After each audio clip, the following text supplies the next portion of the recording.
आपण जानिछन्ते कि तंभा पात्र रे पानी पीले कि लाभ मिले आसंतु जानिबा। प्रतिदिन जदि सकाळे तंभा पात्र रे पानी पीबा परे जाई कोनोसी कार्य आरंभ करिवे तेबे ताहा किछि खास महत्व रहिछि।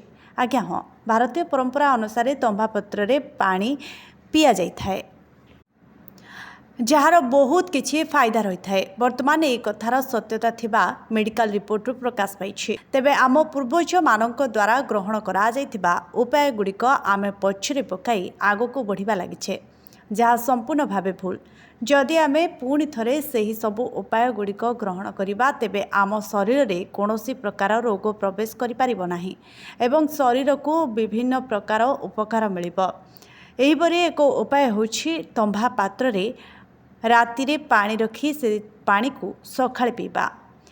एठारे आमे कहि रखिबाकु चाहिबु कि मेडिकल सूत्ररु एहा मध्य प्रमाण होइछि कि तंभा पात्र रे रखा जाइथिबा पानी आम शरीर पई बहुत लाभदायक होइथाय। एहा सा आयुर्वेद मध्य कहे कि तंभा पात्र रे रखा जाइथिबा पानी पीबा द्वारा बहु प्रकार रोगरु मुक्ति मिलिथाय।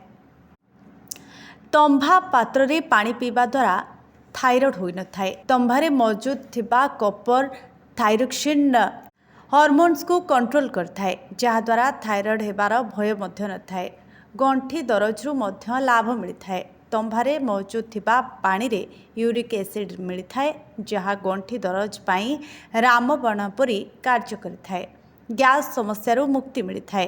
तंभा पात्र रे रखा जाइथिबा पानी को पीबा द्वारा एसिडिटी किंबा गैस समस्यारु मध्य मुक्ति मिलिथाए। कोलेस्ट्रॉल परिमाण कम होइथाए। तंभा पात्र रे रखा जाइथिबा पानी को पीबा द्वारा शरीर रे कोलेस्ट्रॉल परिमाण कम हेबार संभावना रहिछि।